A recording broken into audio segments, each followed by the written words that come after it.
Good morning students. आज हम लघु रोकड़ बही पेटी कैश बुक इसका अध्ययन करने वाले हैं। अब ये जो पेटी कैश बुक जो होता है अर्थात छोटे छोटे व्ययों के लिए जो भी हम बही बनाते हैं रोकड़ बही, तो उसी को हम लघु रोकड़ बही करके कहते हैं।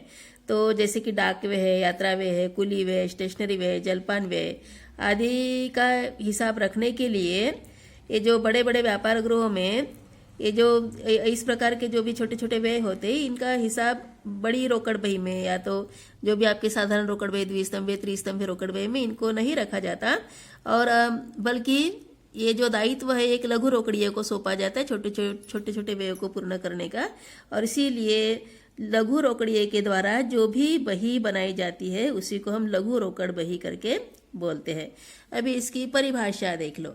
तो पिकिल्स के शब्दों में बड़े व्यापारों में बहुत से ऐसे छोटे छोटे व्यय होते हैं जिनका भुगतान नकदी में किया जाता है। यदि वे सब व्यय विस्तृत रूप में रोकड़ बही में लिखे जाए तो बहुत सा बहुमूल्य समय नष्ट हो सकता है, और समय की बचत के लिए अलग से रोकड़ बही रखी जाती है और उसमें खुदरा या तो फुटकर चिल्लर व्ययों का लेखा किया जाता है। उसे ही हम खुदरा रोकड़ बही या तो लघु रोकड़ बही कहते हैं, या फुटकर रोकड़ बही भी इसे कह सकते हैं। ये जो लघु रोकड़ बही रहती है, तीन प्रकार से लघु रोकड़ बही आप बना सकते हो। एक तो है साधारण लघु रोकड़ बही, सिंपल पेटी कैश बुक, दूसरा है अग्रदाय प्रणाली वाली लघु रोकड़ बही, और तीसरा है विश्लेषणात्मक लघु रोकड़ बही, analytical petty cash book. Second number को impressed system of petty cash book, अग्रदाय प्रणाली वाली लघु रोकड़ बही। ऐसे तीन प्रकार लघु रोकड़ बही के रहते हैं। अब ये जो तीन प्रकारों में से सबसे पहला जो प्रकार है साधारण लघु रोकड़ बही। साधारण लघु रोकड़ बही अर्थात ऐसी लघु रोकड़ बही जिसमें भुगतान किए गए व्ययों का लेखा रखने के लिए हिसाब साधारण ढंग से रखा जाता है, अर्थात प्रत्येक व्यय की राशि लिखने के लिए अलग अलग कॉलम नहीं बनाए जाते, तो उसको हम साधारण लघु रोकड़ बही कहते हैं। इसमें टोटल 7 कॉलम रहते हैं। प्रारूप देख लो। पहला रहता है प्राप्त राशि का, दूसरा कॉलम रहता है रोकड़ पुस्तक पृष्ठ संख्या, तीसरे नंबर के कॉलम में दिनांक लिखना पड़ता है, चौथे नंबर का कॉलम विवरण का, पांचवें नंबर में प्रमाणक संख्या, छठवें नंबर पे खाता पृष्ठ, सातवें नंबर पे राशि, अर्थात ये जो राशि है लास्ट वाले 7वें कॉलम की ये भुगतान वाली राशि है, देय राशि है।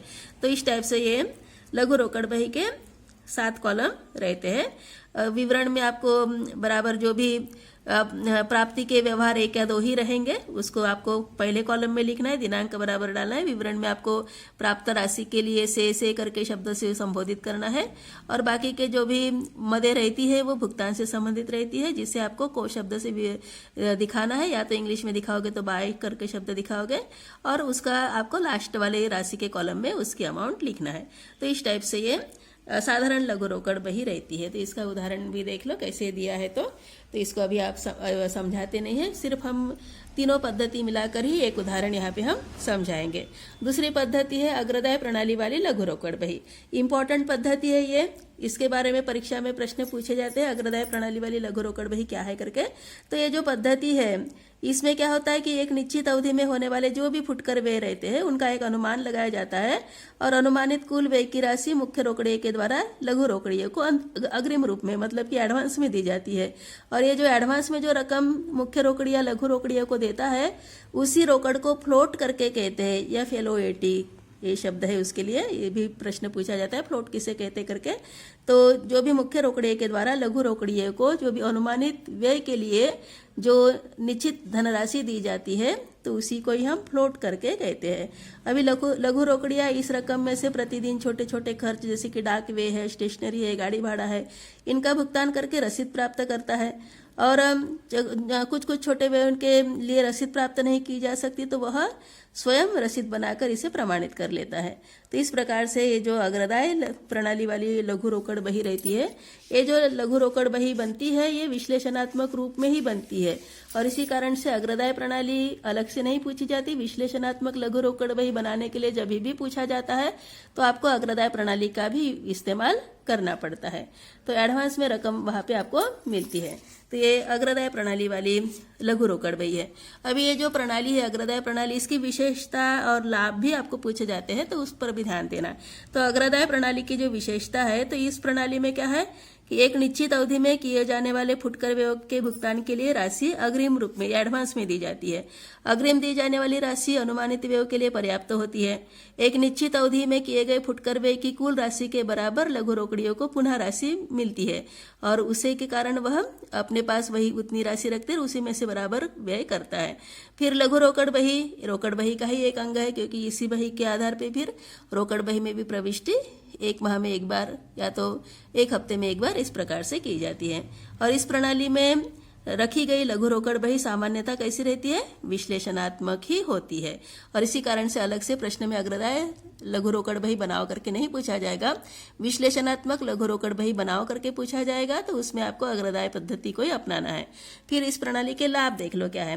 तो इस प्रणाली को अपनाने से जो लाभ होते हैं उसमें तो पहला लाभ है, फुटकर व्यय के भुगतान के लिए बार बार रकम देने की आवश्यकता नहीं पड़ती, क्योंकि निश्चित अवधि के व्यय के लिए दी जाने वाली राशि जो रहती है वो पर्याप्त रहती है, या तो उतने ही राशि में से आपको ये जो छोटे छोटे व्यय चुकाने पड़ते हैं। फिर इस प्रणाली से विभिन्न व्ययों पर नियंत्रण किया जा सकता है।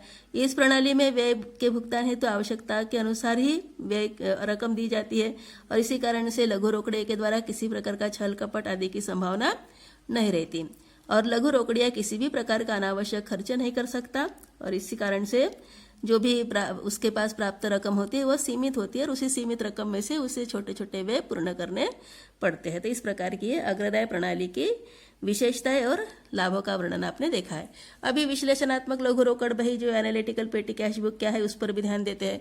तो विश्लेषणात्मक लघु रोकड़ बही जो है, तो ऐसी जो व्यापारिक संस्था है जहाँ पे प्रतिदिन एक ही प्रकृति के जो छोटे छोटे व्यय है वो अनेक बार होते हैं और इसी कारण से उस जगह पे उस बड़ी बड़ी व्यापारिक संस्थाओं में विश्लेषणात्मक लघु रोकड़ बही प्रयोग में लाई जाती है।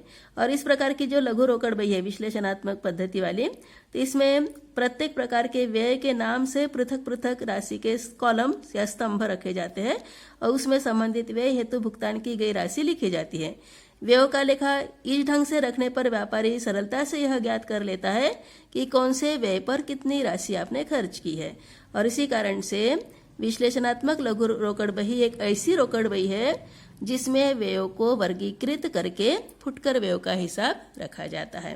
तो इस प्रकार से अलग अलग प्रकार के व्ययों का वर्गीकरण जिस बही में किया जाता है उसको हम विश्लेषणात्मक लघु रोकड़ बही कहते हैं।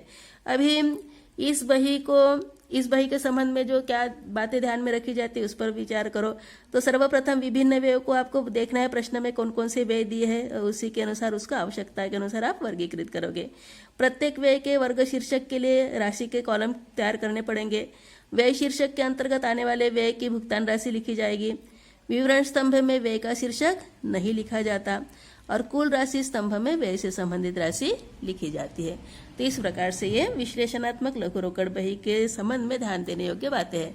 अभी उदाहरण सॉल्व करते हैं। अभी ये जो उदाहरण है निम्नलिखित व्यवहारों को लघु रोकड़ बही में लिखिए। तो इस उदाहरण में हम साधारण और विश्लेषणात्मक साथ में अग्रदाय तीनों पद्धतियों को अपनाते हैं। तो उदाहरण 11वां नंबर, निम्नलिखित व्यवहारों को लघु रोकड़ बही में लिखिए। टोटल अगस्त के करीबन 10 व्यवहार दिए हुए हैं, 10 से ज्यादा ही है। वर्ष 2002 है और अगस्त 1 से लेकर अगस्त 30 तक के एक माह में क्या क्या व्यवहार हुए, छोटे छोटे व्यवहार, उनके बारे में उल्लेख है। पहला व्यवहार मुख्य रोकड़िए से प्राप्त हुए करके बोला गया है। तो मुख्य रोकड़िए से प्राप्त हुए 200 रुपये। तो सबसे पहले तो कॉलम्स पर ध्यान दो। कॉलम्स विशिष्ट रूप से तैयार करने पड़ते हैं। तो पहले आपको हेडिंग लिख लेना है, लघु रोकड़ बही विश्लेषणात्मक करके लिख लिए, साथ में आप अग्रदाय भी लिख सकते हो। ठीक है, तो ये विश्लेषणात्मक पद्धति से हम अभी ये बना रहे हैं और विश्लेषणात्मक पद्धति में अग्रदाय पद्धति को भी शामिल किया जाता है। तो ऊपर हेडिंग लिख लिए। अभी कॉलम्स के नाम है। सबसे पहला कॉलम प्राप्त राशि का रहता है, उसके बाद दूसरा कॉलम दिनांक, तीसरा कॉलम रोकड़ पुस्तक पृष्ठ संख्या, चौथे नंबर पे विवरण, 5वें नंबर पे प्रमाणक संख्या, 6वें नंबर पे खाता पृष्ठ, 7वें नंबर पे कुल राशि। 7 कॉलम साधारण रोकड़ बही लघु रोकड़ बही में भी रहते हैं। उसके बाद आपको जो भी प्रश्न दिया है, प्रश्न में जो जो व्यय दिखेंगे उसी के अनुसार मुख्य 5 व्ययों को आपको अलग छाट कर 5 कॉलम अलग से बना लेना है। तो 5 कॉलम के नाम आप दे सकते हैं। ये नाम लिखना वहाँ पे प्रत्येक प्रश्न के लिए कंपलसरी नहीं है, आपको प्रश्न का स्वरूप देखते हुए नाम आपको कॉलम्स के देने हैं। कुल राशि के बाद वाले कॉलम, तो जैसे कि इस प्रश्न में आपने यात्रा व्यय बनाया है, डाक एवं तार व्यय के लिए कॉलम बनाया है, ढुलाई एवं भाड़े के लिए, छपाई स्टेशनरी के लिए, और बाकी जो भी व्यय रहेंगे वो विविध व्यय के रूप में दिखाएंगे।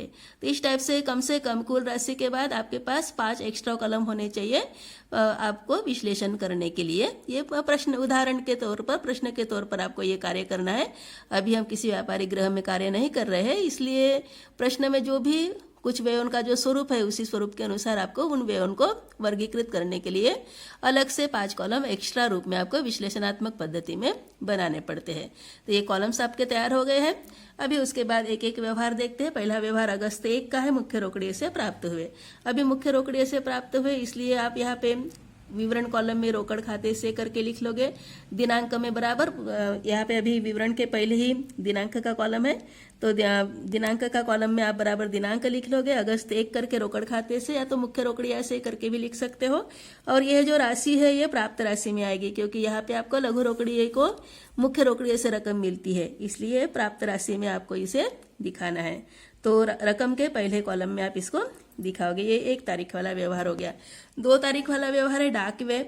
5 रुपए के डाकवे दिए हैं, तो 2 अगस्त को डाकवे करके लिखे। डाकवे को करके शब्द लिख लेना है यहाँ पे।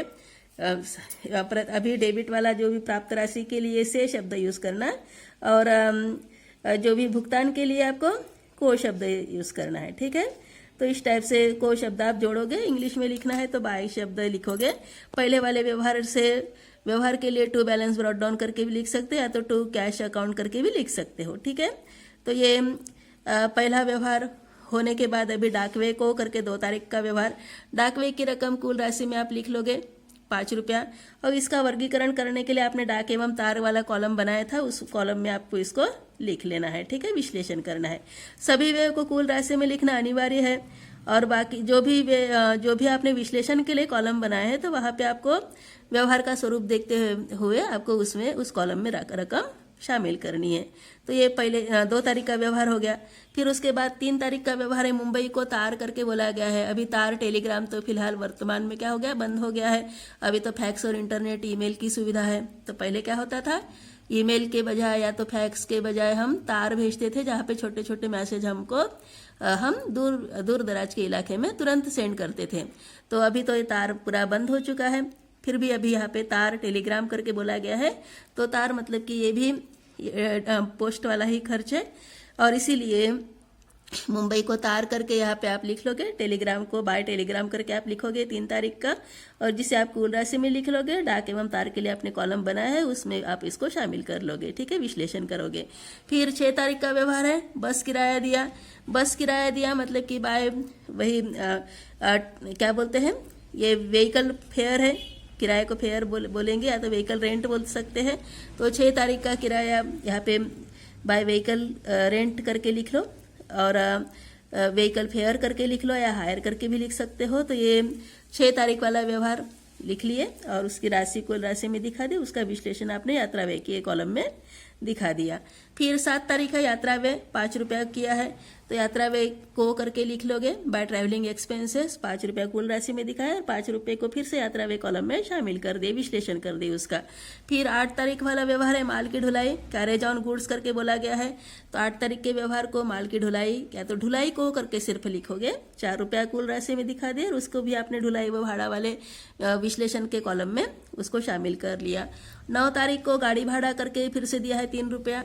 तो 9 तारीख गाड़ी भाड़ा करके 3 रुपया कुल राशि में लिख लिए, और उसका विश्लेषण वही ढुलाई व भाड़ा वाले कॉलम में लिख लिए।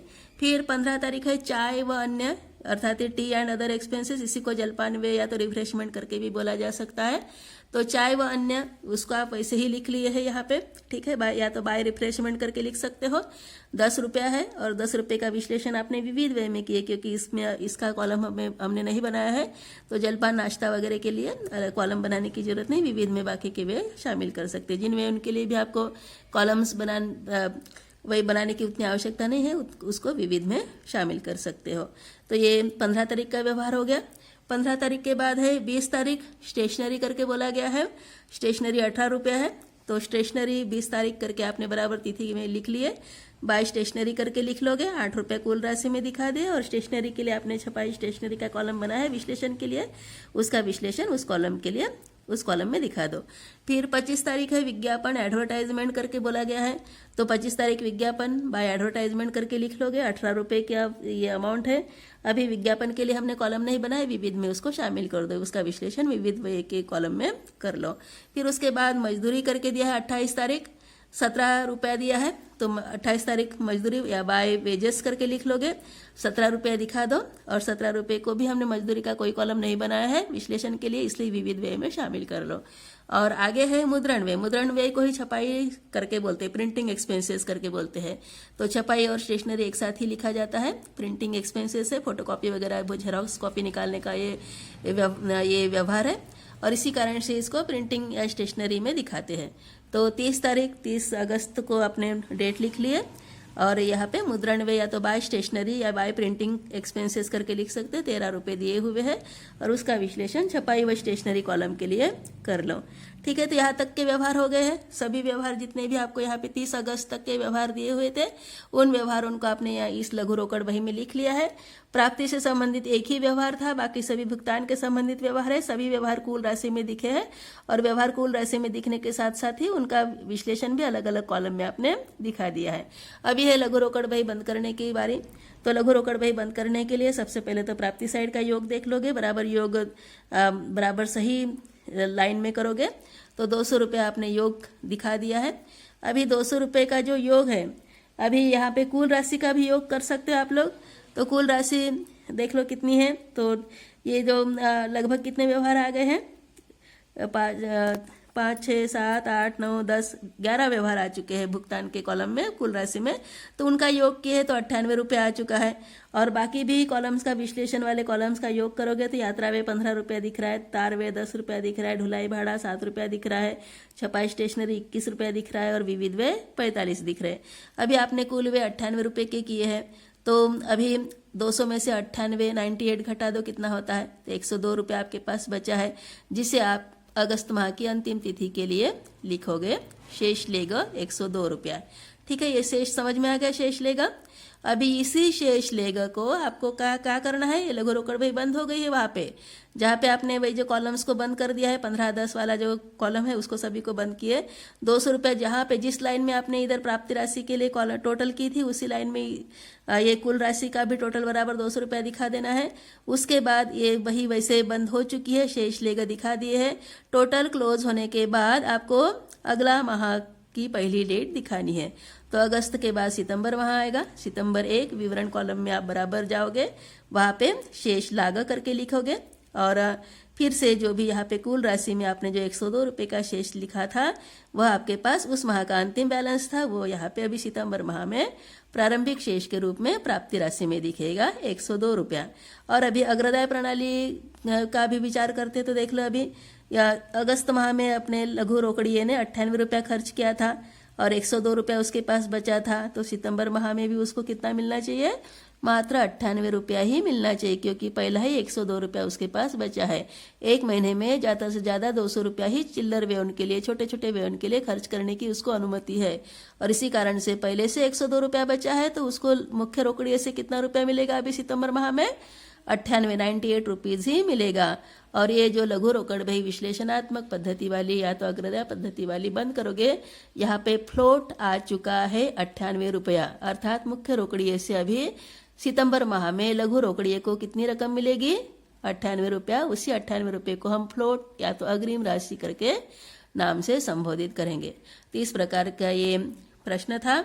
लघु रोकड़ बही समझ में आ चुकी होगी। तो इसी टाइप से ये साधारण लघु रोकड़ बही अग्रदाय और विश्लेषणात्मक पद्धति से लघु रोकड़ बही बनाई जाती है।